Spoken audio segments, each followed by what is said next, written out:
What's going on, guys? Welcome back to the channel. Today we have this 2014 Mini Cooper, and I'm going to show you how you can reset the oil light on this car. Let me just open the switch really quick. We're gonna insert the key, and as you can see, we have the service light, and also you can check that on the vehicle status. Let me just take you there, and we see here we have the engine oil message. So to reset this light, you gotta close the door, and you're gonna have this with mileage.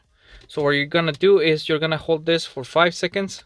1, 2, 3, 4, 5, and then you're gonna see this oil can. So once you are in this, you're gonna use this button right here. This one, you're gonna use it to scroll. As you can see, I'm pushing, and to reset it, we're gonna hold 5 seconds. So 1, 2, 3, actually 3 seconds. We press reset again, we hold, and there we go. We have the light already reset. As you can see, we're gonna close the switch, open the switch again, and we should have the engine oil already reset. Okay guys, so this will be the end of the video. Thank you so much for watching, and I'll see you on the next episode.